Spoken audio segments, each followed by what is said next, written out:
faut savoir que quelque chose qui m'a fait beaucoup sourire, c'est qu'on essaye d'appliquer sur le terrain des méthodes qui ont été faites pour les laboratoires. C'est un petit peu comme un jeu de construction, c'est-à-dire que tu ne peux pas remettre en cause ce qui a déjà été considéré comme acquis. Ah ouais, bah comment ils ont fait pour dater les trucs de 500 alors? Ah, par les textes. Ah ouais, d'accord. Et bien de 500 ans plus tard. Hein. Alors d'ailleurs, ce qu'on disait souvent, c'est que les Mérovingiens ont passé leur temps à mourir, quoi. C'est pas possible parce qu'on retrouve que des nécropoles. Donc, dans la plupart des villes, on retrouve à la fin de l'Empire romain une couche noire qui va de 40 cm à 2 mètres de profondeur qu'on appelle les terres noires. L'archéologie des gens en général, c'est une guerre. L'égyptologie, c'est puissance 10, quoi. Donc Éric Gontier a eu le malheur d'aller en égyptologie. Il a eu le malheur de décrire des choses de façon claire, nette et précise. Et il s'est fait taper dessus. Voilà. Bonsoir, bienvenue sur la Libre Antenne. C'est la saison 3 qui débute. Donc malgré les, on va dire les mauvaises langues et toutes les petites frappes qui ont voulu maudire sur notre compte en pensant qu'il n'y aurait pas de reprise, eh ben c'est loupé les mecs, vous voyez, c'est la reprise. Donc voilà, bienvenue sur la Libre Antenne, vous êtes sur Méta TV, toute l'équipe elle est là, il y a Flo, il y a Mika, il y a Steph, il y a Lies, il y a moi-même, il y a tous les modérateurs qui sont là, les métanotes, anciens, nouveaux, on va pas tous vous citer, parce que quand on cite les gens, après ils pensent qu'ils font partie de l'équipe, alors on va arrêter maintenant, on va juste vous passer des petits bonjours comme ça. Mais en tout cas, bienvenue sur Méta TV, parce qu'en plus, on reprend cette saison avec, on va dire, du lourd, hein, comme il dit Pascal Seffran sur Génération, du très très très lourd. On va rentrer tout de suite avec Laurent Villaverde. Bonsoir Laurent. Bonsoir de part. Donc Laurent, toi tu es archéologue. Archéologue de formation. Et j'ai quitté l'archéologie pour diverses raisons.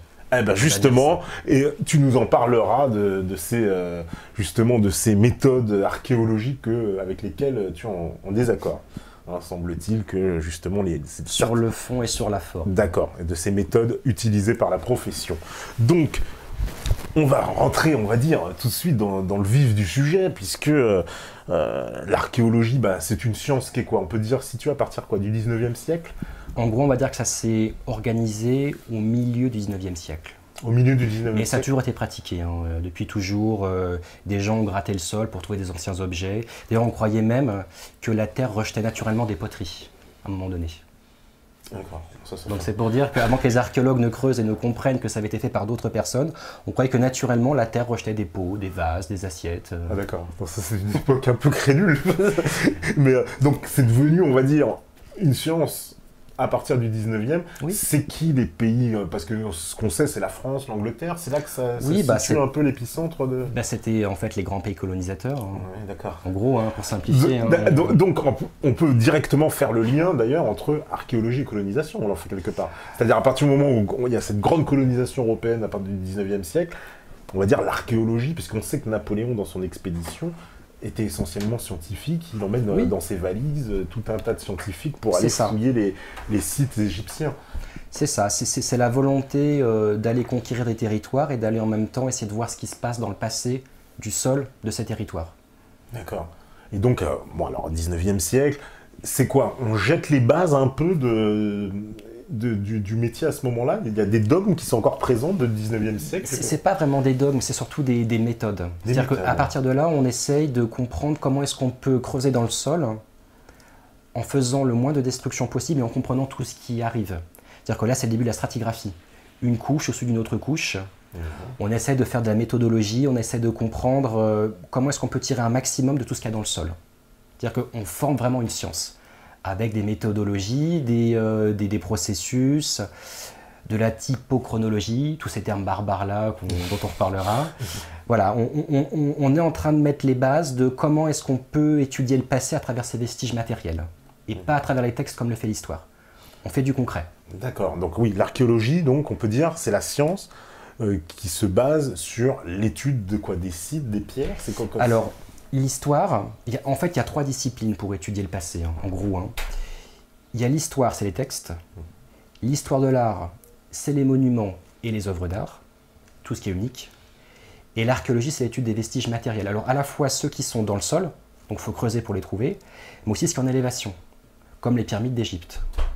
Voilà, là pour le coup on ne creuse pas véritablement à proprement parler, c'est déjà là, donc c'est des relevés, on étudie la composition de la pierre, c'est toutes ces choses-là. Mais est-ce que, par exemple, l'archéologie moderne, avec toutes ces nouvelles sciences, la géologie, tout ce qui existe aujourd'hui, on peut faire des tests chimiques, etc.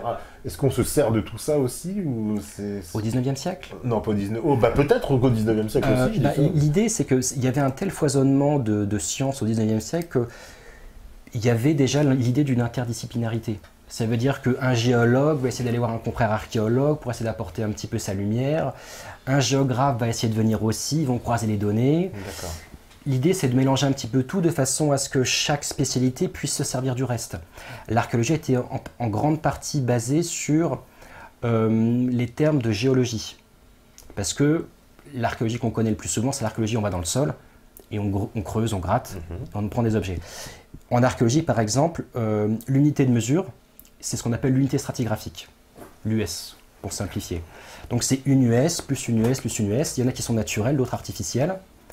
Et à la manière d'un géologue, on va étudier tout ça, alors plus précisément même à la manière d'un sédimentologue. Un géologue, lui, étudie la roche, principalement. Le sédimentologue, il va étudier les sédiments. Tout ce qui est argileux, limoneux.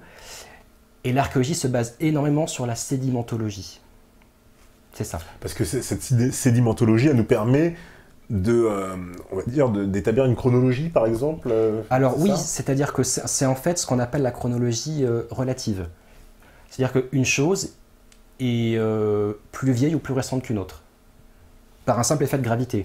Si on prend par exemple un objet et qu'on en met un autre par au-dessus, celui du dessus est forcément plus récent que celui du dessous. C'est tout bête, mais c'est la base de l'archéologie. C'est tout bête, mais c'est comme ça. Ça veut dire que on dit postérieur ou antérieur à une chose.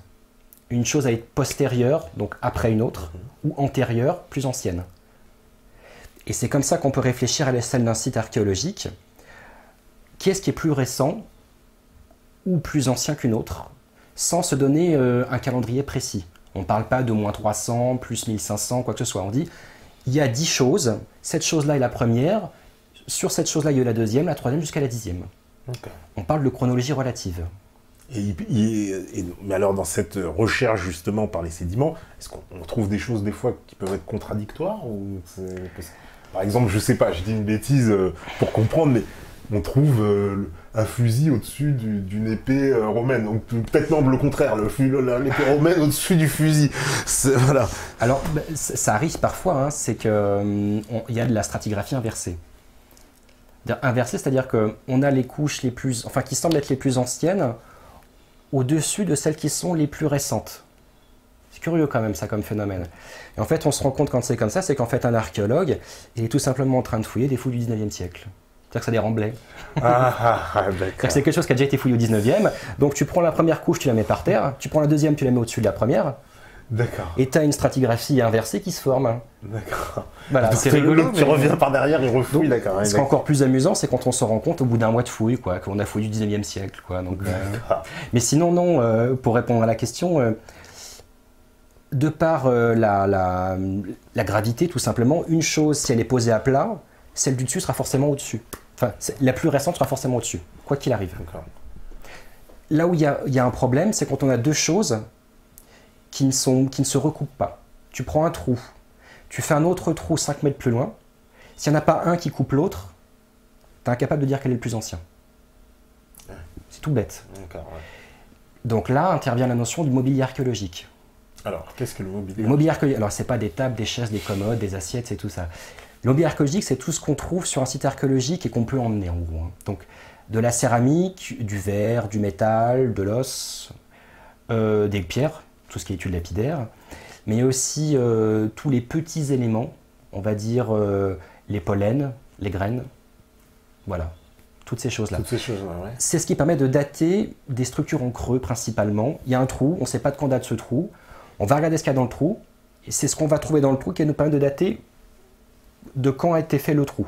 Mais comment, alors ça c'est la question, parce que comment on fait pour dater, puisqu'il semble-t-il, on ne peut pas dater une roche. Donc ça, la fameuse affirmation de Jacques Grimaud qui n'est pas passée inaperçue. Effectivement, il explique dans son reportage La révélation des pyramides, il dit mais les roches ne se datent pas. Tu confirmes ça? Oui, on ne peut pas dater. Mais voilà. Si, tu vas dater une roche, mais tu vas dater la formation de la roche. Ouais, d'accord. Voilà. Tu prends un caillou, tu mets un caillou sur un caillou, ça fait un mur. Et si tu dates le caillou, tu vas pas dater le mur. Tu vas dater la formation. Après, c'est de la géologie pure, quoi. Mais effectivement, tu poses un caillou sur un caillou, c'est indatable. Alors, c'est quoi la méthode pour dater un site historique? Par exemple, là, je vais trouver des ruines d'une maison. Comment je vais savoir quand cette maison a été construite? Il y a le style. C'est-à-dire que si tu vois que ça ressemble à du romain et qu'on a déjà daté du romain, tu as des aires chronoculturelles.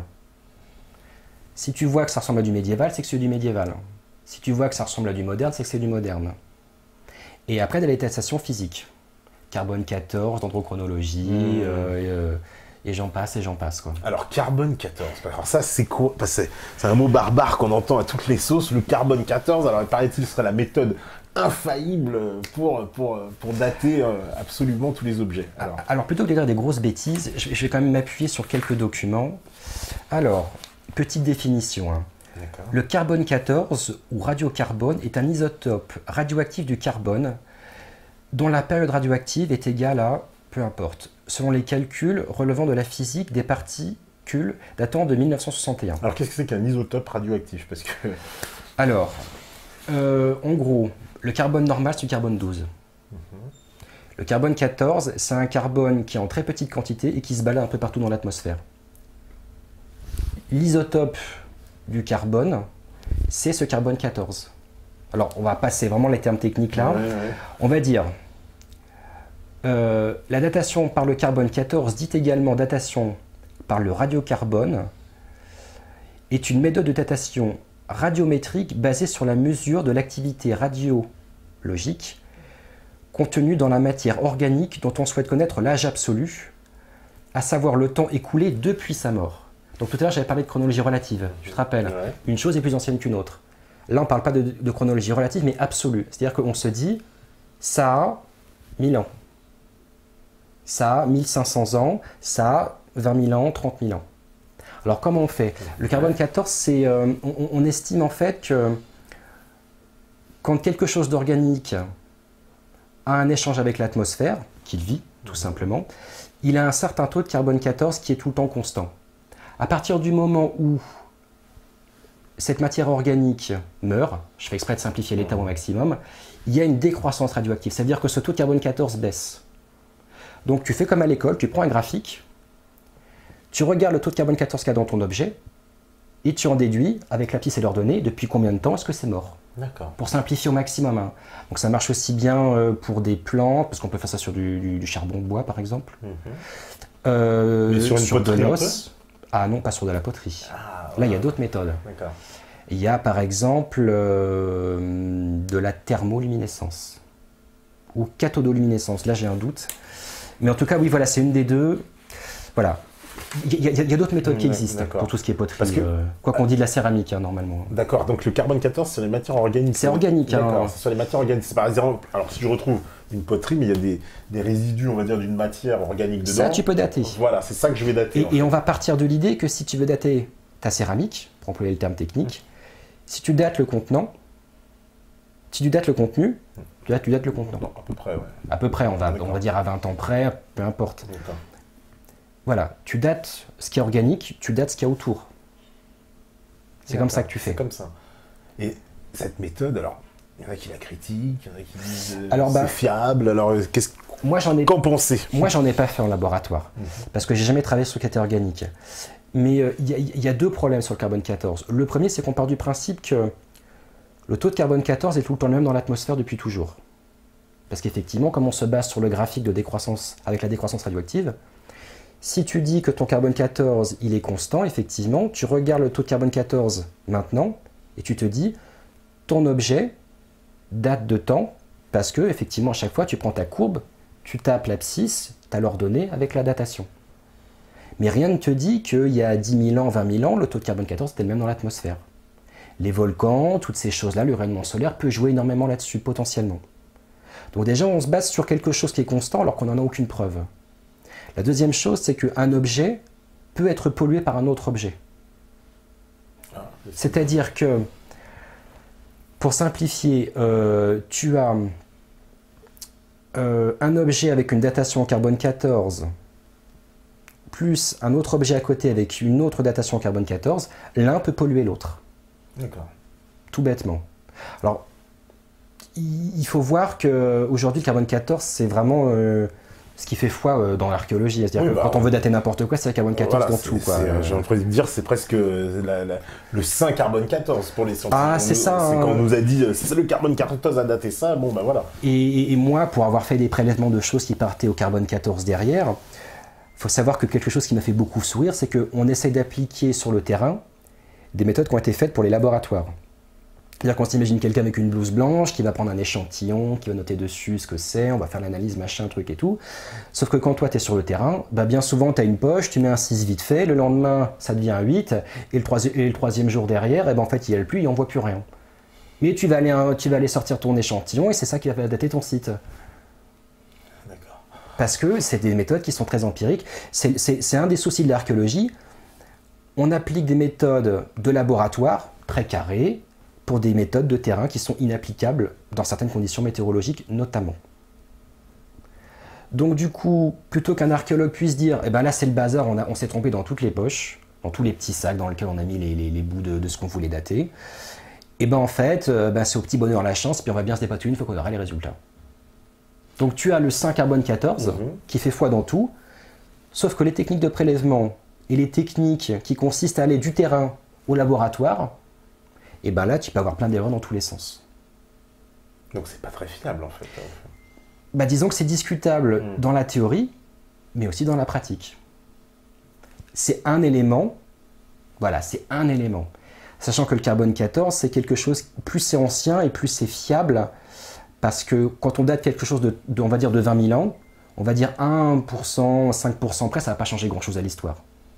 Que quelque chose soit de moins 20 000 ou moins 19, on est d'accord que ça ne change pas grand-chose. Par contre, qu'on date un objet de 0 sur le calendrier chrétien ou 1000, là ça change tout. Tu comprends ce que je veux dire? Et pourtant, il n'y a que 1000 ans d'écart. Tu vois ce que je veux dire? C'est-à-dire que plus c'est ancien et plus c'est pertinent le carbone 14. Sur nos périodes modernes, on va dire, à partir de, en gros, de moins 1000 jusqu'à maintenant, il y en a des datations. Moi, j'en ai faites pour la période du médiéval, il y en a plein, il n'y a pas de souci, quoi. Mais je suis surpris que ce soit effectivement saint carbone 14, quoi. Je suis très surpris de voir que, effectivement, c'est ce qui fait foi, on ne peut pas le remettre en cause. Et je te dis, surtout les méthodes de terrain où on se dit, bon, ben là, ce qu'on a, le sac, tout ça, quoi, on va en faire une belle publication derrière, mais on n'est même pas sûr de ce qu'on a fait, voilà quoi. Parce que ça, on a vu des nombreux exemples de personnalités qui ont daté des fois des lieux, etc. Et puis qui se sont fait allumer, j'ai envie de dire, fustigés par tout le monde parce que les datations auxquelles ils ont conclu n'étaient pas conformes avec l'idée de base. Alors c'est là que c'est assez amusant, c'est que quand les datations concordent avec ce qui était attendu, il n'y a pas de problème.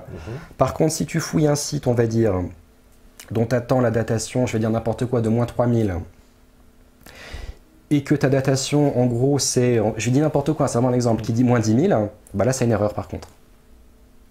C'est-à-dire que si la datation ne correspond pas à ce que tu avais déjà en tête, c'est que c'est faux. Donc tu vois que tu as un raisonnement qui est assez ambigu quand même. C'est-à-dire qu'en fait, tu vas faire du carbone 14 pour corroborer l'idée que tu avais déjà au départ. Je comprends pas bien, quoi. Oui, alors qu'en fait, il devrait servir à savoir... Alors c'est saint carbone 14 dans certains sens, et puis dans d'autres, c'est pas saint carbone 14, quoi. Je comprends pas bien, quoi. Ouais. Ça fait partie des choses qui m'ont beaucoup surpris, quoi. Parce qu'il y a des sites qui ont été datés. Alors, j'avais vu cet archéologue qui datait certains sites, des fois, de 100 000, 200 000 ans. Oui. Et après, on les disait, mais c'est pas possible. Parce que voilà, ça correspond pas à l'histoire, à la norme. Voilà, ça correspond pas et elle se plante. Bah, alors là, il y a autre chose aussi. C'est que entre ce qu'on voit, nous, dans des articles de vulgarisation qui font, on va dire, 2 pages dans Science et Vie et le vrai rapport de fouille, il y a tout un monde. C'est-à-dire que tu n'auras jamais accès aux données primaires. C'est-à-dire que tu n'auras jamais accès aux relevés de terrain direct. Toi, ce que tu verras, c'est seulement un article dans de la vulgarisation, où maintenant tu peux consulter des thèses qui sont sur Internet, ou des actes de colloque, des choses comme ça. Mais les vrais rapports de fouilles, les vrais documents administratifs, où on voit l'archéologue qui a toutes ces données, qui essaie de se dépatouiller pour faire un truc à peu près cohérent, toi, tu le verras jamais.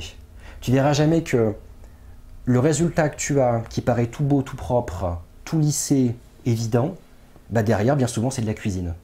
Où tu vas volontairement retirer des choses parce que ça ne correspond pas au reste, et tu vas volontairement gonfler d'autres choses parce que ça correspond pile poil à ce qui était attendu dès le départ. Mais ça veut dire que c'est quoi? C'est qu'il y a c'est pour des raisons politiques? Alors, j'irai pas jusque-là. Je dirais que l'enseignement est fait de telle façon que c'est un petit peu comme un jeu de construction. C'est-à-dire que tu ne peux pas remettre en cause ce qui a déjà été considéré comme acquis. Tu vois le raisonnement un peu intellectuel. Oui. On a des gens qui font des années des années. Pour de la science, en ouais, c'est des gens qui font des années d'études, qui ont la grosse voix, nous autres, parce qu'il y a beaucoup de nous-noiements dans l'archéologie. Hein, tu vois, le nous-noiement, c'est nous autres qui avons fait beaucoup d'études et qui savons tout sur tout. C'est ça. Hein, et tu te rends compte que derrière, les types, ils ont plein de fiches dans tous les sens. Même moi, j'en ai perdu sur le terrain. Et tu te dis, bon, voilà, à la fin de la fouille, j'ai 4 classeurs remplis de fiches, remplis de données de tout et n'importe quoi. Comment je vais me dépatouiller pour faire un rapport? Mais toi, tu ne le verras jamais, ce truc-là. Ce que tu verras, c'est un rapport au mieux administratif que tu vas trouver en PDF sur Internet, qui est déjà le dépatouillage des fiches que tu as eues sur le terrain.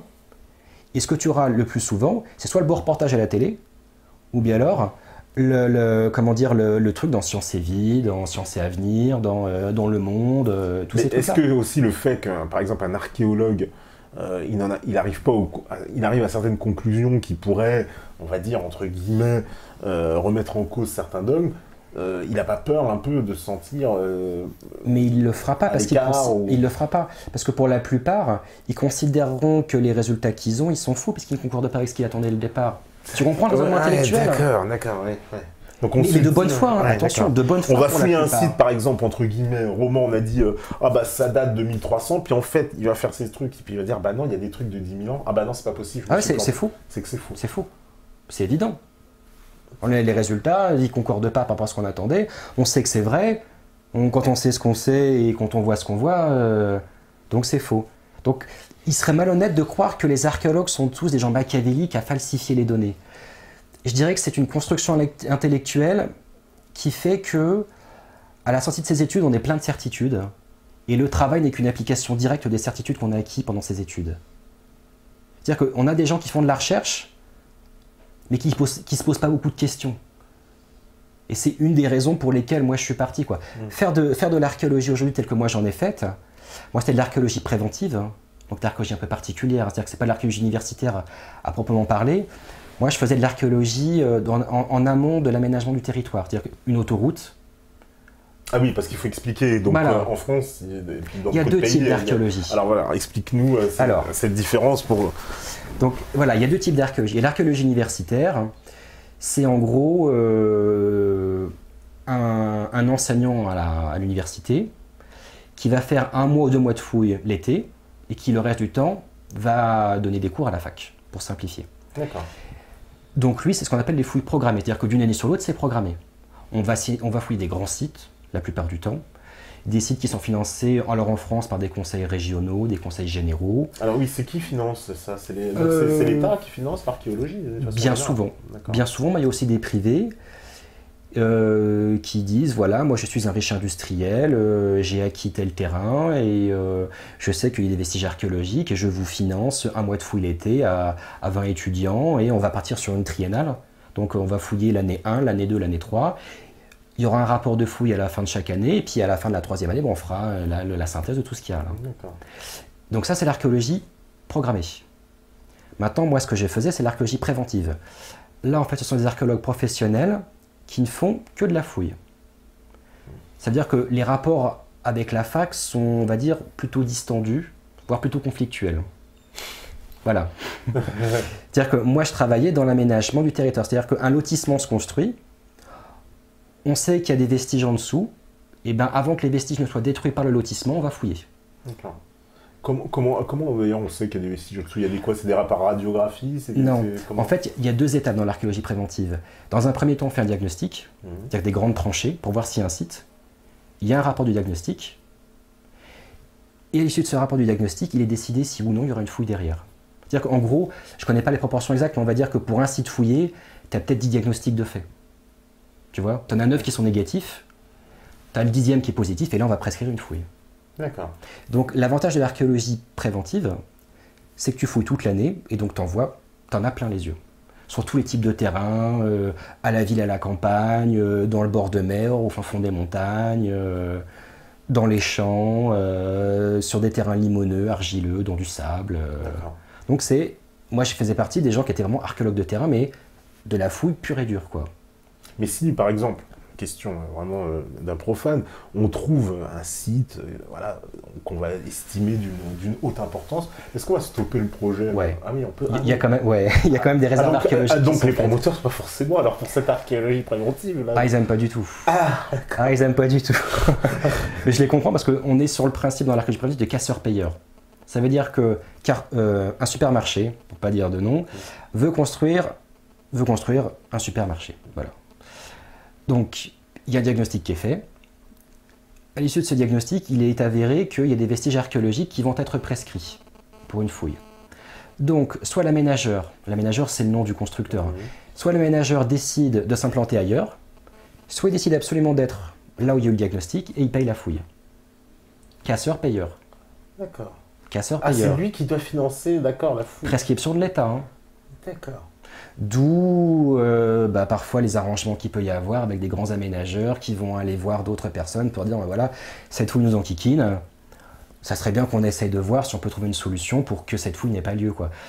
Parce qu'une fouille, on va dire que, alors il y a des toutes petites, hein, mais on va dire une fouille, c'est peut-être 200, 300 000 euros, quoi.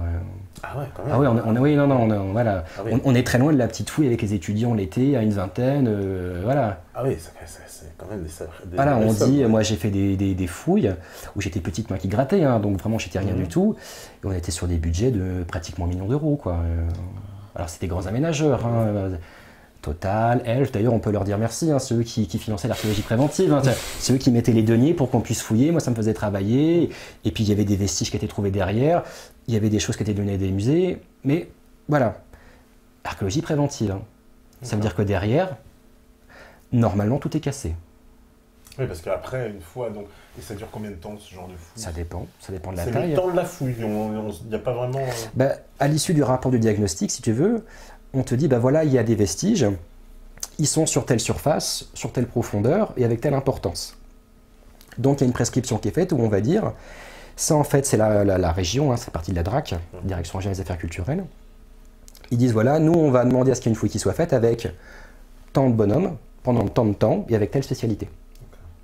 Et l'aménageur est obligé de s'exécuter. Parce que s'il refuse, en fait, par exemple, voilà, on a prescrit, on a dit, à cet endroit-là, on a retrouvé des vestiges, etc. Lui, il dit, moi, du coup, voilà, j'ai pas envie de sortir à 1 million d'euros. Il se passe rien, c'est-à-dire, on fouille, du coup, lui, il peut plus construire, en fait. Oui. Il a plus l'autorisation de construire, mais personne ne va faire la fouille. Alors, parfois, ce qu'il arrive, c'est qu'il y ait des mesures conservatrices même. C'est-à-dire qu'en fait, on met un tas de terre, on surélève le niveau naturel, on scelle, j'ai n'importe quoi, avec 50 cm ou 1 mètre de terre, et l'aménagement se fait au-dessus. On sait que le site est en dessous, il n'est pas détruit par l'aménagement, et l'aménageur peut faire son truc au-dessus. À condition qu'il ne creuse pas, lui. C'est toujours pareil. Il a interdiction de creuser. Ah bah oui, parce que si on met la terre, c'est justement pour protéger, on scelle en fait. On scelle les choses, quoi. Ou bien alors parfois, on peut dire, ce qu'on a trouvé est tellement important, qu'on considère que c'est une réserve archéologique, que c'est d'un très grand intérêt. Donc du coup, on gèle le terrain et on va demander à ce qu'il y ait des étudiants qui viennent, fouille programmée. Alors là, en général, l'aménageur, il s'arrache les cheveux, parce qu'il s'était trouvé un bon petit coin pour faire un supermarché, et il se retrouve avec des archéologues pendant 3 ans qui vont gratouiller de la terre là où ça l'intéresse, lui. Wow. Wow. Et sachant que dans l'archéologie préventive, il y a du public. Et du privé, tu veux dire. Et du privé. D'accord. Alors, petite chose, par exemple, si moi je trouve un super vase sur le site, il appartient à qui? Alors, normalement, 50% à l'État, 50% au propriétaire du terrain. D'accord. Sachant qu'en général, ce qui se passe, c'est que l'aménageur, il achète le terrain, et une fois que c'est à lui, il demande à ce qu'il y ait un diagnostic qui soit fait. C'est-à-dire que parfois, on se retrouve avec des aménageurs qui payent des terrains qui sont devenus inconstructibles. Ah là, ils sont très énervés, j'imagine. Ils sont pas contents, là. Non, ils sont pas bons. Ah non, ils sont pas bons.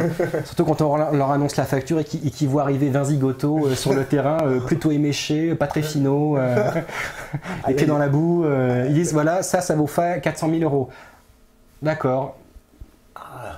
Alors si c'est l'État lui-même, comment ça se passe? Parce que ça peut arriver, j'imagine, que l'État fasse... voilà, ça arrive souvent d'ailleurs. Ça arrive souvent, voilà, j'imagine. On construit, voilà, je sais pas, une piscine municipale, un truc, enfin c'est l'État, entre guillemets, qui construit. Comment ça se passe? Lui, il est obligé de faire la fouille ou... Oui, c'est pareil. Sauf que quand il est un peu malin, on va dire que c'est une municipalité, on va dire un groupement de communes, c'est dans les grosses villes. Et ben il monte un service archéologique. Et en fait, l'aménageur devient en même temps le fouilleur. C'est-à-dire que c'est, on va dire, le Grand Paris. On va dire, le Grand Paris va être un aménageur parce qu'il veut construire un super stade à un endroit donné. Il va créer un service archéologique. Ce service archéologique va dépendre du Grand Paris et il va fouiller le site en question. D'accord. Donc tu te retrouves à la fois le payeur et le fouilleur. Donc tu rends le rapport de fouille à ton supérieur hiérarchique. Je te laisse imaginer ce que ça veut dire. Bah, oui, donc c'est un peu de la magouille là, pour le coup. En fait. Alors de la magouille, ça va un peu loin, mais disons que c'est dans une opacité oui, énorme. Oui, parce que son intérêt, c'est peut-être de... non, il n'y a rien, on a retrouvé 2 vases, c'est bon, il n'y a plus rien. Ouais, voilà, et puis il ne faut pas demander de rallonge, parce que parfois on dit, voilà, on a fouillé pendant 3 mois sur le site, mais là, à la vue de tout ce qu'on a trouvé, c'est encore plus important de ce qui était sorti au diagnostic, donc du coup, il faut une rallonge de 2 mois, quoi. Ah non, ça ils aiment pas, ça j'imagine. Ah non, déjà la première fois ils étaient pas contents, alors la deuxième fois ils le sont encore moins, quoi. Mais alors ça veut dire quoi, les archéologues, on va dire, ils sont, c'est quoi, c'est une espèce de fonctionnaire? C'est quoi le statut juridique d'un archéologue? Ça dépend, il y a plein de choses, il y a du public, il y a du privé. Alors il y a les universitaires, ça j'ai bien compris. Ils sont un peu à part, vraiment, voilà. ils sont un peu à mais part. Dans ton archéologie préventive, c'est quoi, c'est un peu libéral? C'est-à-dire... Il y a un appel d'offres par exemple, ça faut le savoir. Par exemple, l'entreprise X veut construire un supermarché à un endroit donné. Il y a un diagnostic qui est fait, pas de chance, il est positif. Donc du coup, le service régional de l'archéologie dit, voilà, nous on voudrait pendant 5 mois 20 archéologues. Donc du coup, comme pour la construction, on lance un appel d'offres. On veut du privé et du public qui répondent à l'appel d'offres, 20 archéologues pendant 5 mois. Et c'est le ménageur qui choisit. D'accord. Donc il y a du privé qui se fait de l'argent sur l'archéologie. Parce que ça veut dire ça aussi, ils gardent le mobilier. Ah oui, parce qu'après, oui, ils gardent... Parce que c'est quoi ça après, veut dire aussi il peut que le revendre. Parce que, par exemple, si je trouve une pièce culturelle, je peux la... voilà, on trouve sur mon terrain une super pièce. Ah oui. Tu m'as dit, j'ai 50% à moi, 50% à l'État, c'est ça? C'est chez toi? C'est chez moi, c'est mon terrain. C'est chez toi, bon. Moi je dis, on me dit, cette pièce, ça vaut 200 000 €. Je dis, moi c'est très bien, je la vends. Déjà, il faut savoir une chose, alors je vais peut-être dire une bêtise, mais je crois que c'est 50 cm. Ton terrain t'appartient jusqu'à 50 cm, en dessous c'est l'État. Alors je crois que c'est 50 cm, mais... Ah d'accord, il y a une profondeur. Ah, oui, d'accord. Bah, pour des raisons géologiques, c'est-à-dire que si tu trouves du pétrole en dessous de chez toi, c'est pas pour toi. En gros, pour simplifier, tu croyais quand même pas que tu allais faire de l'argent avec ton sol, quoi. Bon, facile. Ça marche pas comme ça. Et sachant que si jamais tu déterres de ton terrain un objet dit archéologique, fouille clandestine. Ah, fouille clandestine? Ah oui. Bah moi je fouille dans mon jardin, je trouve un objet. Ah, fouille clandestine. Oui. J'ai pas le droit de fouiller dans mon jardin. Pas de poêle à frire non plus, hein. Les détecteurs à métaux, tout ça. J'ai déjà vu moi plein de gens avec ça. Là, oui, mais c'est totalement illégal. Ah, c'est totalement illégal. Ah ouais. C'est prison. Il y a une très bonne association qui se bat pour ça, c'est l'APA, qui prône véritablement la protection de tout le patrimoine culturel français. Voilà. Il ne faut pas fouiller, à la fois parce qu'on déterre des objets qui sont dans un contexte archéologique. Donc retirer un objet du sol, c'est le retirer de son contexte. Donc on ne peut plus l'étudier. D'un point de vue purement archéologique, historique. Et surtout, c'est illégal et ça coûte de la prison. Carrément. Bah écoute, on en apprend ce soir. Carrément, donc je fouille dans mon jardin. Il faut pas fouiller. Parce que j'imagine effectivement le frisson dont s'achète un détecteur à métaux, ça sonne, qu'est-ce que c'est, c'est de moi je connais l'argent, plein de gens, alors dans les régions ça se passe plus dans les campagnes, hein, je pense à nos amis bourguignons entre autres, ou qui vont avec justement et qui retrouvent des vieilles pièces romaines. Ouais, mais moi je connais des gens des villes qui passent le week-end à ça. C'est l'occasion. Donc c'est complètement illégal. C'est totalement illégal. Il faut se prendre avec leurs pièces romaines, en fait ils n'ont pas le droit de les revendre. Oui, fouille clandestine, prison. Ouais, j'ai des exemples très précis de gens qui sont, procès, qu'est-ce que vous avez fait avec ça? Même ce qu'on appelle des découvertes fortuites. C'est-à-dire que quelqu'un qui se balade, ou toi tu vas dans ton jardin, tu veux construire, tu fais un trou pour faire un piquet, pour mettre n'importe quoi, tu tombes sur un dépôt monétaire. Ouais. T'as un petit truc et t'as 20 pièces d'or romaines, machin, truc et tout, des doubles sesterces, c'est la fête, t'invites les voisins, ça y est. Hein. Et ben 3-4 jours après, t'as les gendarmes qui viennent et qui te disent là, fouille clandestine. Donc déjà, il faut nous donner tout. Et en plus de ça, vous êtes convoqué par la police, gendarmerie, ce que vous voulez. Il faudra nous expliquer pourquoi est-ce que vous avez trouvé ça. C'est un peu sévère, ça veut dire que la personne, alors du coup, la seule solution c'est de se cacher en fait, si elle trouve, imaginons une pièce hyper rare, donc du coup il faut la cacher pour pouvoir être protégé. Quoi. Alors il faut la cacher, mais il ne faut pas la vendre sur eBay. Ah oui, parce que dès qu'on la vend sur eBay, on n'est pas très finaux quand même. Ouais. Enfin, moi je connais des gens qui vont sur eBay, qui déposent des réclamations auprès d'eBay en disant sur votre site est en train d'être vendu un objet archéologique qui ne devrait pas être sur votre site. D'accord. Donc les chasseurs de trésors, alors c'est quoi? C'est pareil, mais en général ils le font pas en France. Hein. Ils le font jamais en France, ouais. Ils le font pas en France en général. D'accord. Parce que sinon, c'est la même chose. Ah oui, c'est la même chose. Je trouve, et encore, parce qu'en ce moment, il y a une réforme du patrimoine qui est en train d'être faite. Là, c'est quasiment la fin. Il est prévu apparemment que tout le territoire français soit considéré comme une réserve archéologique. C'est-à-dire qu'avant, les gens qui faisaient du détecteur à métaux, tu sais, sur les plages, pour trouver des chaînes, des machins, des trucs comme ça. Aujourd'hui, demain, il est possible que ce soit considéré comme étant de la fouille clandestine.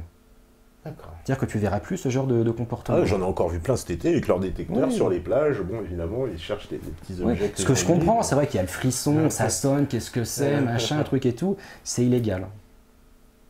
C'est bête et méchant, mais c'est illégal. Et ça coûte cher, ça coûte très très cher. Et si ça me tombe dessus, par exemple, un truc dans la mer, ça partie. Moi, je me baigne, je plonge, hop, je retrouve un objet. Ce sera rare quand même. Bon, c'est rare, imaginons, oui, c'est vrai. Mais ça peut très bien arriver, je sais pas. Je retrouve un objet dans la mer et que. Pareil, il appartient à qui là, si c'est les eaux. De toute façon, c'est dans les eaux territoriales. Donc, oui, c'est dans les eaux territoriales. C'est toujours pareil, c'est à l'État, c'est au propriétaire. Alors, mais moi, je peux pas aller alors, je suis obligé d'aller à la police me dénoncer en disant j'ai trouvé cet objet, qui semble être un.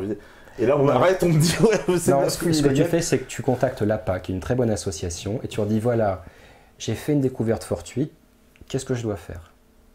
Tu les contactes, tu dis voilà, je voudrais pas qu'on m'accuse d'avoir fait de la fouille clandestine, j'ai cet objet-là en ma possession, que dois-je faire?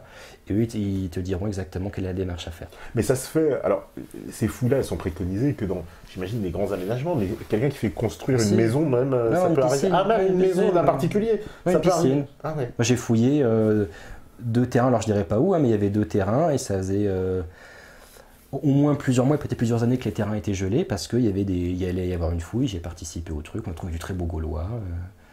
Le propriétaire, qui était un particulier, nous a offert un très bon couscous, c'est le coût très cher d'ailleurs. Il était très content de nous voir partir à la fin, voilà. C'est-à-dire que le terrain, on dit la maison, non, la piscine non plus. Ah ouais. Ça va tellement loin, c'est qu'il y a parfois des fouilles donc préventives qui sont prescrites sur l'emplacement de l'aménagement, tu sais, des arbres, tu sais, ça fait des carrés qui font, on va dire 3 mètres sur 3. On va dire que le long d'une allée, tu en as une dizaine. Eh ben, c'est bon. Ah ouais. 3 mètres sur 3 sur 10, ouais. Et qu'est-ce qui détermine qu'on doit opérer une fouille? C'est quoi? C'est qu'on retrouve quoi exactement? C'est le libre arbitre de la personne qui... C'est quoi? C'est un expert qui décide d'ailleurs? C'est quelqu'un qui appartient à la DRAC. D'accord. Direction générale des affaires culturelles, et qui va dire, moi, de ce que j'ai vu du rapport du diagnostic, je considère qu'il est nécessaire de faire une fouille. Ouais. Alors, parfois, il y a des suivis de travaux aussi. Hein. C'est-à-dire que l'aménagement se fait, et tu as des archéologues qui sont là, et s'il y a quelque chose un peu particulier, ils disent hop, on arrête l'appel mécanique, moi je descends dans le trou, et je relève les trucs, en temps réel. Après, dans le quart d'heure suivant, c'est détruit, quoi. Et souvent, ça peut être quoi? C'est des maisons, des objets, c'est tout ça? C'est tout. Ça peut être aussi bien des murs dans un centre-ville, par exemple. Il y a un aménagement de voirie, quelque chose de tout bête, dans un centre un peu historique. Et pour faire passer des fibres optiques, ce que tu veux. Ça veut dire dans des vieilles villes, je vais donner des exemples, mais genre, je sais pas, une ville comme Nîmes, Avignon, des très vieilles villes. C'est systématique, j'imagine, non? Puisqu'il doit y avoir des couches, donc systématiquement, dès qu'on fouille un peu, de toute façon, on va retrouver quelque chose, j'ai envie de dire, c'est un peu... Pour eux, c'est un cauchemar. Ah, c'est un cauchemar, carrément, pour ces villes-là. C'est un cauchemar, ça leur coûte cher. D'où l'intérêt, quand tu sais, par exemple, on va dire une ville, une grosse ville comme Rennes, Nantes, Lyon, quand ils savent que pendant 10 ans, ils vont refaire une bonne partie du centre-ville, tout l'intérêt pour eux, c'est de monter un service archéologique qui va avoir en charge les fouilles qui vont venir de la ville, quoi, si tu veux. Donc c'est à la fois l'aménageur et le fouilleur. Parce que j'ai envie de dire, dans ces sites qui sont occupés depuis tellement longtemps, on va forcément trouver quelque chose dès qu'on va creuser dans ce coin-là. Oui, t'imagines, tu vas à Paris, tu vas rue Saint-Jacques, tout ça, tu vas trouver. Après, est-ce que c'est vraiment toujours pertinent de prescrire des fouilles pour dire, voilà, il y avait des cailloux à cet endroit-là? Parce qu'à Paris, par exemple, il doit y avoir beaucoup aussi, j'imagine. C'est toujours pareil, mais il y a des fouilles, même en ce moment, je suis sûr qu'il y a des fouilles privées, publiques, voilà, quoi. Oui, systématiquement, parce que sur des très vieilles villes comme ça, forcément, on va creuser, on va retrouver quelque chose. D'ailleurs, à la fin du mois, là, il y a les journées du patrimoine, journée européenne du patrimoine. Il y a des sites archéologiques qui vont être ouverts. Ah ouais? Donc c'est bien d'inviter tout le monde à aller visiter ces sites-là pour les journées du patrimoine.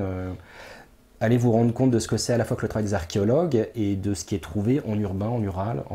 En urbain, c'est en général très impressionnant parce que tu t'imagines, tu sors de ton travail, tu as un trou dans la rue, et là, tu as 3 archéologues qui fouillent. C'est assez pittoresque, c'est assez incongru, mais c'est là. Et tu vas avoir des bouts de mur, tout un tas de choses, et tout ça. Tu te dis, je suis passé 50 fois devant, si ce n'est pas 5000 fois devant depuis que je travaille, et là-dessous, il y avait ça. Donc là, les journées du patrimoine, c'est l'occasion d'aller voir ce genre de choses. D'accord.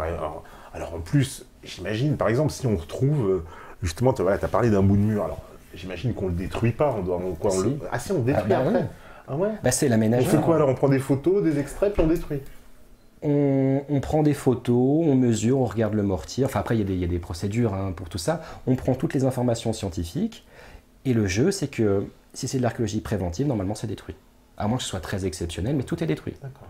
Même si on tombe, je sais pas, une vieille tombe celte avec tout un tas d'objets. Un truc classique, c'est par exemple une petite église au fin fond de la campagne.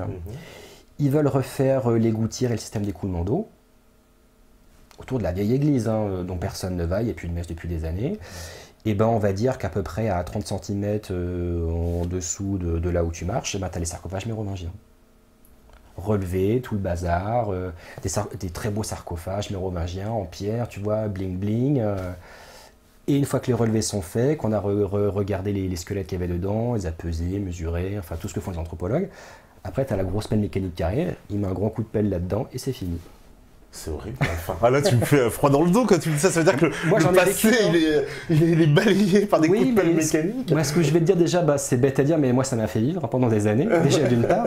Et puis d'autre part, à quoi ça sert d'avoir le 10 millionième sarcophage mérovingien? Ah, d'accord, oui, on veut pas tout garder, c'est ça. Qu'est-ce que tu veux faire, quoi? Quand tu as de la céramique, moi, j'ai participé à une fouille qui était vraiment une espèce de fouille cathédrale. On était des dizaines et des dizaines, tu vois.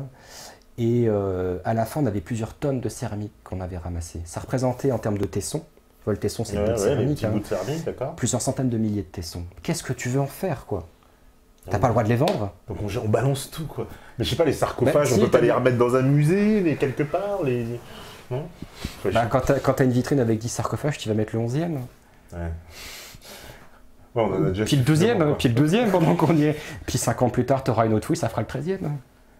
Ouais, d'accord. Et donc tout est détruit, non? C'est un peu triste, je trouve, c'est pas ça. Alors, tu as des dépôts archéologiques, quand même, c'est-à-dire que tu prélèves tout, mais ça dans des caisses, enfin, c'est une logistique de fou, quoi. Mais même les objets, je sais pas, je trouve des colliers, c'est des choses, ça prend pas de place, ça. Ou alors, on n'en trouve pas tant que ça, des colliers, je te rassure. C'est comme les lingots d'or, ça, faut arrêter. C'est extra. Ou bien alors, ils sont volés sur le terrain, mais moi, j'en ai pas vu beaucoup. Mais non, mais après, ça va dans des dépôts archéologiques, et puis c'est fini dans des caisses, dans le fond des hangars, quoi. Après, moi je me rappelle avoir visité un hôpital à Saintes, où il y avait une fouille préventive avant que l'hôpital se construise. Et quand on va dans le hall de l'hôpital de Saintes, tu as quelques petites vitrines, ils te disent voilà, il y avait un site archéologique en dessous et les vitrines présentent les objets qu'il y avait en partie là-dessous. Là c'est chouette là. Ça c'est de la petite muséographie, il y a un petit machin sympa. Quand tu attends dans le hall de l'hôpital, moi tu vois des vieux objets. Enfin, là il y a quelque chose de concret quoi. Bah ouais quand même. Mais c'est pas souvent le cas. C'est pas souvent le cas. Non, parce que je trouve, enfin, c'est un peu bizarre, je trouve, de mettre tellement de moyens, tellement d'argent pour fouiller, l'obligation, etc. Puis à la fin, on détruit tout, quoi. Ça fait mal, hein. Ça fait mal, ouais. Ça fait mal, quoi. Surtout quand tu passes des mois et des mois et des mois sur certaines choses, quoi. Tu te dis, tout ça pour ça, quoi. Mais l'idée, c'est que tout a été prélevé en termes scientifiques, quoi. Tu as pris les mesures, tu as photographié, tu as fait la compréhension, tu as fait des prélèvements sédimentaires. Même si on trouve un très grand site, imaginons, parce qu'au début, par exemple, on croit qu'il y a quelque chose, puis finalement, en fouillant, on s'aperçoit que c'est un truc énorme. Bah là, c'est ce que je te dis. Là, on peut considérer effectivement que là, on gèle le terrain, quoi. Mais ça se fait rarement. Ça se fait rarement, ce genre de choses, d'accord. Ça se fait rarement, quoi. Moi, j'ai pas énormément d'exemples en tête, quoi. Mais parce que même le beau que j'ai vu, moi, les pelles mécaniques arrivaient, ils y allaient gaiement. T'imagines, tu prends un site, enfin, tu prends un terrain et les archéologues viennent t'enquiquiner pendant 6 mois dedans. Toi, le premier jour où tu mets des coups de godet, tu te défoules, quoi. T'en peux plus, quoi. T'as béni tous les jours pour que ça arrive, quoi. Et tu dis, mince, je vais enfin pouvoir construire mon centre commercial, quoi. Ce qui est assez rigolo, d'ailleurs, parce qu'on se dit, voilà, il y avait un vestige, j'ai fait des vestiges archéologiques, et côté un peu pompeux, culture, histoire, machin, passé commun. Et puis au-dessus, tu mets un supermarché avec des fast-food, quoi. Oui, c'est... non, mais c'est un peu bizarre. C'est l'ironie du sort. C'est l'ironie du sort, exactement. C'est ça, peut-être que dans 3000 ans, ces fast-food-là seront aussi importants que les autres. Aussi, Puis il y aura peut-être d'autres archéologues qui vont fouiller et vont dire mais qu'est-ce qu'ils faisaient à cet endroit-là. Ouais, ils se diront c'était le top de la gastronomie. Je peux toujours rêver. Hein. Non, mais c'est... Alors, des villes, alors j'imagine qu'en plus en France... Alors, il faut savoir que nous, on est très très bien pourvus en termes d'archéologie préventive. Voilà. Moi, j'ai déjà discuté avec des archéologues italiens. Ils me disaient que l'archéologie préventive là-bas était très très mal développée. Et quand les centres-villes étaient refaits, ils cassaient, mais c'était encore plus beau que ce qu'on avait en France. Ils perdent leur patrimoine alors. Ouais, mais c'est pareil. Pour avoir quoi, le 20e sarcophage? C'est ce qu'on va dire. Au bout d'un moment, on est presque blasé, quoi. On dit, encore une villa romaine. Tu sais, c'est le côté blasé, tu vois. Tu vas te dire, encore des squelettes. Donc finalement, les découvertes, on va dire, exceptionnelles sont plutôt rares, alors, en fait. À l'échelle de la France, oui. C'est pour ça qu'il ne faut pas considérer que l'archéologie, c'est des grandes trouvailles tous les jours, c'est des reportages à la télévision qui sont nécessaires, tout ça. Je ne connais pas la proportion, mais je dirais que moi, de ce que j'ai vu, il y avait 9 fouilles sur 10 qui ne faisaient pas avancer l'histoire, si tu veux, tu vois. C'est ça que pour en revenir à ce qu'on disait tout à l'heure, l'archéologie préventive, c'est une source immense de données pour comprendre le quotidien. D'accord. Mais tu ne vas pas trouver le site qui va révolutionner normalement l'histoire, tu ne vas pas trouver la pyramide Inca. C'est rare que dans l'Île-de-France on trouve une pyramide Inca, tu vois. Il y en a très peu en général. Mais tu as la compréhension du quotidien d'une société, d'une civilisation. Si tu veux comprendre le Romain en tant que personne, comment il vivait, comment il construisait ses maisons, tout ça. Alors, tu as Pompéi, parce que tu connais Pompéi, parce que là, c'est ouvert. C'est tellement célèbre, oui, Pompéi. Mais tu n'as pas besoin d'aller forcément à Pompéi pour voir ça. Tu as des tas de sites en France où tu vois du très beau romain, c'est très bien mis en valeur. Et l'archéologie préventive... On a des ruines antiques comme ça en France, comme Pompéi. Sauf que c'est pas mis en valeur pour des raisons politiques. Parce qu'on considère que d'une certaine façon... l'homme intelligent, l'homme bien, il est né à partir de 1789 et le reste n'avait pas d'importance. Tout ce qui se passe avant. Oui, des rois, des reines, des druides. Ça, faut oublier. Ouais, et puis il parlait à peine français. Non, mais c'est quand même Au-delà de tout ce qu'on pourrait imaginer de conspirationniste autour de l'archéologie, l'archéologie, elle est partout autour de nous, quoi. Il y en a, mais partout, quoi. On estime qu'à peu près on va dire 1% des sites archéologiques ont été fouillés à ce jour. Donc 99%. Ouais. Donc on peut encore dire qu'on pourra faire des découvertes extraordinaires en matière d'archéologie. Et surtout sur de l'archéologie du quotidien, parce que moi l'archéologie bling bling, à trouver du métal, enfin de l'or, des machins, ça m'intéresse pas du tout. Moi ce que j'aimais c'était, toi et moi, qui vivons dans une petite maison à la campagne, et 2000 ans plus tard, il y a des gens qui viennent voir ce qui se passe. Comment est-ce que tu refais ton mur avec les moyens du bord? Comment est-ce que tu fais la sépulture pour ta petite femme qui est morte en couche quand elle avait 25 ans? Comment tu fais ton puits avec ton beau-frère et ton neveu? Enfin, tu vois, des trucs du quotidien. Quelqu'un vient après coup, il étudie ce que tu étais et comment tu vivais. Et est-ce qu'on peut dire, alors là, c'est d'un point de vue des sciences, que justement, est-ce qu'on peut pas finalement séparer l'archéologie de l'histoire? Alors là, c'est la grosse ambiguïté. Oui. Parce que c'est parfois un peu la guerre entre les archéologues et les historiens, parce que les historiens étudient les textes, mais les textes, ils sont forcément partials. C'est-à-dire qu'à notre époque, toute bête, on va étudier 1 an d'actualité politique. Si tu regardes Le Parisien ou l'Express, ou bien alors... Libération, tu n'auras pas du tout la même chose. Ouais. Et admettons, t'imagines, dans 2000 ans, un historien tombe sur les archives du Figaro. Extraordinaire, il va te sortir une histoire. Mais s'il était tombé sur l'Express, il en aurait eu une autre. S'il était tombé sur Le Monde, il en aurait eu une autre. À mon sens, les seuls vrais vestiges sur lesquels on ne peut pas discuter de la falsification, c'est bien l'archéologie. Hein. On dit souvent rien ne disparaît sans laisser de traces. Quand tu vois un puits, c'est un puits. Oui, quand tu vois une trace d'incendie... J'ai envie de dire que l'archéologie, il y a du concret, quoi. Enfin, tu comprends pourquoi est-ce que c'est très intéressant d'essayer d'avoir, on va dire, des leviers pour contrôler cette discipline. Parce qu'un texte, il peut te dire ce qu'il veut. Il peut être vraiment pour ou contre une chose parce que le roi, le seigneur, ce que tu veux, le pouvoir en place, voulait changer quelque chose.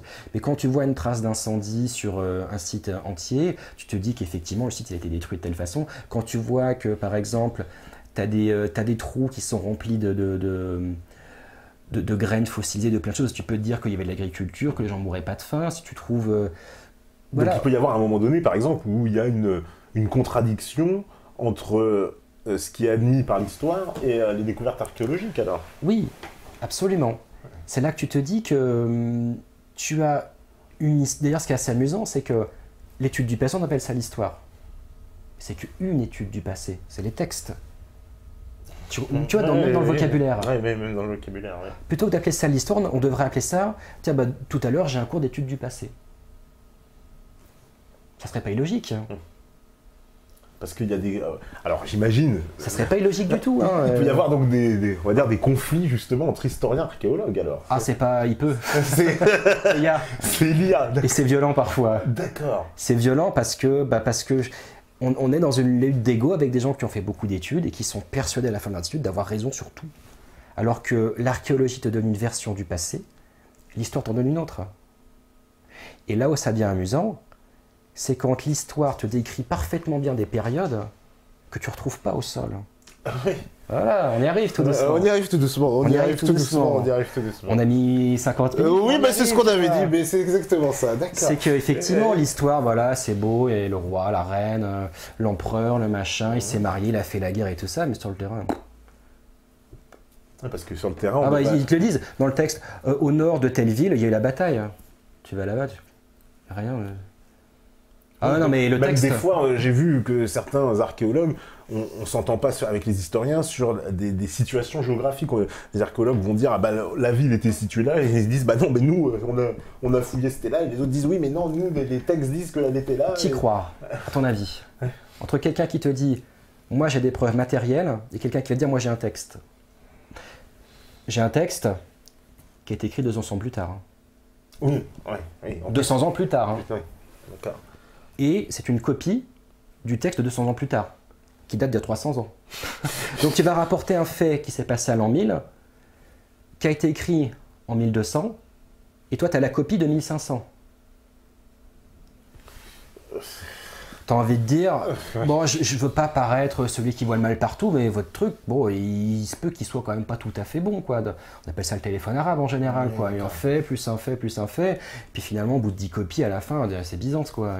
En fait, il y a 3 trous de poteaux, il y a un puits, il y a 2 baraques pourries, quoi. Mais sur le texte, voilà. Et après, d'où la guerre idéologique de dire, ah, mais moi, mon texte, il est mieux que ce que vous avez trouvé sur le terrain. Vous avez mal fouillé. D'accord, ouais. Ah bah oui.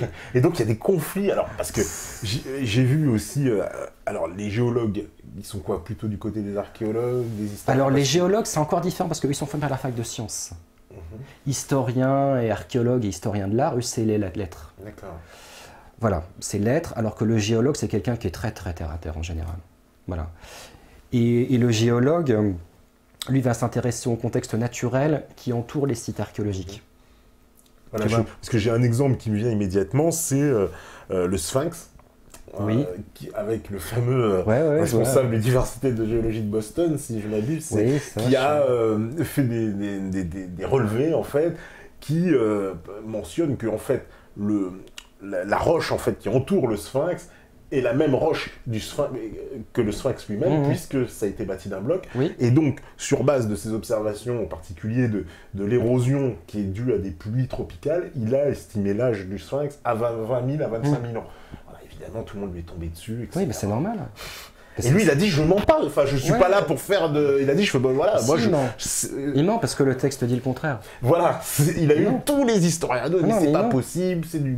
Machin. Et lui, il dit, oui, mais non, moi, c'est l'analyse de la roche, quoi, voilà. Oui, mais il ment. Il ment puisque le texte dit le contraire. Tu comprends ce que je veux dire, quoi. Tu es dans une lutte sans fin de qui va avoir raison et de voir tous les lobbies qu'il y a là-dedans. Moi, à la fin, j'en avais assez parce que quand on t'explique un petit peu comment ça fonctionne, à la fin, tu dis, bah lui, il est ci, lui, il est ça, lui, il est machin, lui, il est... Et puis quoi, en plus, on te met un peu la pression du genre, par exemple, voilà, toi, tu rends ton rapport qui est, on va dire, pas du tout conforme avec entre guillemets, la réalité historique admise. Et puis là, on va te dire, ouais, non, mais attendez... Monsieur Villavert, là, vous pouvez pas écrire ça, vous pouvez pas... C'est comme ça que ça se passe ou c'est quoi? Alors, moi, pour le coup, j'ai même fait encore pire. J'ai même fait encore pire, c'est que j'ai même pas rendu le rapport. J'ai dit, je sais pas, je comprends pas. Je pourrais construire avec la méthode qu'on m'a appliquée de dire, voilà, il y a un fossé qui va ici, il y en a un autre qui le recoupe, comme je sais que celui-là était daté du mérovingien, celui-là du carolingien, etc. Mais quand je regarde objectivement le truc, bah, je comprends pas. Ah ouais, donc carrément, c'est d'ailleurs pour ça que j'ai quitté l'archéologie préventive. J'ai dit, voilà, votre truc, c'est de la tambouille, j'en veux plus, quoi. Plus les problèmes de CDD, parce qu'il y a la grande précarité là-dedans. Hein. Donc quand tu es à la fac et que tu fais de l'archéologie programmée, tu es protégé par l'université en général. Il y a très peu de gens qui sont à la fac. Fonctionnaire, j'imagine. Ouais, alors pas toujours, parce que tu as aussi des thésards, des gens qui sont très précaires et qui font des fouilles l'été pour alimenter leur thèse, si tu veux. Mais moi, j'ai dit, voilà, moi j'ai déjà des gros problèmes, c'est purement alimentaire, c'est bête à dire, mais au-delà du fait d'être archéologue, il faut que je pousse mon caddie le week-end, quoi. C'est bête à dire, quoi, mais ça, c'est des choses où les pontes, ils comprennent pas, tu vois. Les pontes, ils comprennent pas. Et moi, j'ai dit, voilà, moi, j'ai pas les éléments pour faire le rapport. Je comprends pas le site. Si je veux regarder objectivement les choses, c'est un micmac qui est tellement complexe que je suis incapable, avec le peu d'éléments que j'ai, en toute honnêteté, hein, de vous faire un rapport. Même si j'applique bêtement les méthodes, oui, vous me laissez encore un mois et je vous le fais. Mais moi, de ce que je vois en totale objectivité, moi qui viens de la biologie, puisqu'au départ, je sais pas, le profil du bac L, tu sais, le littéraire qui va essayer de disserter pendant des pages et des pages sur ce qu'il trouve sur le terrain, en tant que personne qui a été formée aux sciences dures, aux sciences carrées, elle a un coup de trick, hein, tu vois. Faut être précis. Moi, je dis, voilà, moi, votre truc, c'est de la soupe. Je peux le faire, votre rapport. Mais en toute honnêteté intellectuelle, j'en suis incapable parce que je trouve que c'est faire des raccourcis quasiment partout. C'est trop de raccourcis. Moi, je travaillais sur le Moyen-Âge, mérovingien, carolingien. Et bizarrement, moi, ce que je trouve, ça ne correspond pas globalement à l'idée que je me fais de l'histoire, enfin, du passé. Tu vois, pour le coup, de l'étude du passé. Moi, je comprends pas la chose. Je comprends pas, c'est trop complexe. J'ai pas les éléments pour essayer de faire un beau rapport en disant, voilà, on met ça en corrélation avec ça et c'est fait, c'est bon, c'est bidon, voilà. Moi, je sais pas faire. Ouais. Donc ça, plus tout le reste, plus tout ce que j'avais vu avant, plus... allez hop, on se quitte bons amis. Je vous rends toute la doc. Vous trouverez bien quelqu'un pour faire le rapport à ma place. Quelqu'un qui sort de la fac, qui a tout appris par cœur à la virgule près, qui a tout appris toutes les chronologies. Il vous fera un très beau rapport, ça fera un très bel article dans le magazine du coin. Vous vous débrouillez avec ça. Parce qu'en fait, moi, là, ce que je trouve inquiétant, c'est que tu es en train de nous expliquer, c'est presque une anti-démarche scientifique, puisqu'en fait, on a un résultat qui est presque de base, en disant, bah voilà, on fouille ça, c'est mérovingien, ça doit dater de ça. Et si on trouve l'inverse, eh ben on dit, on se trompe, non, ça... Donc c'est l'inverse de la science. C'est un raisonnement intellectuel qui est basé sur des choses qui sont considérées comme acquises.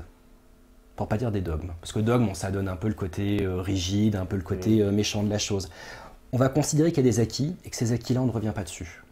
Si tu vois quelque chose qui ressemble à du romain, c'est du romain et ça a été fait en gros entre 0 et 500. Parce que dans les chronologies, en gros, Jules César, tout le bazar, c'est 0. Hein. Enfin, c'est moins 52, mais peu importe. Jusque 500. 500, à peu près. Parce que Clovis, c'est quoi, 396, et on nous dit que c'est la fin de l'Empire romain. Clovis, c'est 500. Hein, ah oui, c'est 500, pardon. Oui, 476, oui, ouais. t'as raison. Oui, bon, bah c'est ça. Mais... Avec historien. 476, attention, c'est les historiens qui te le disent. Hein. Ah, c'est précis, oui. Et ça, on ne peut pas y bouger, en plus. Ah non. Et si tu retrouves un vestige romain qui date de 800, par exemple, ah bah c'est que c'est pas un vestige romain. Alors. Mais comment tu le dates de 800 ?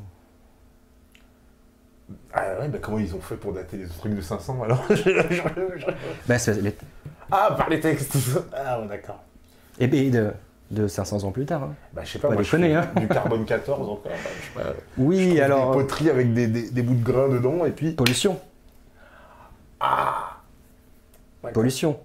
En fait, dès que ça correspond pas, il faut que ça corresponde en fait, c'est ça. Ah, très bon archéologue. Et là, il y a... je vais m'inscrire en archéologie. Et ben on va faire la première pause en attendant. Et puis on va revenir pour aller un peu plus en profondeur justement sur les sites archéologiques, parce que je sais que ça aussi vous attendez. Là, vous avez bien compris déjà ce qu'est l'archéologie et comment ça fonctionne, parce que je pense qu'on a appris beaucoup de choses. Hein, parce que moi, je savais pas trop non plus comment tout ça fonctionnait. La régie, elle est prête. Eh ben c'est parfait.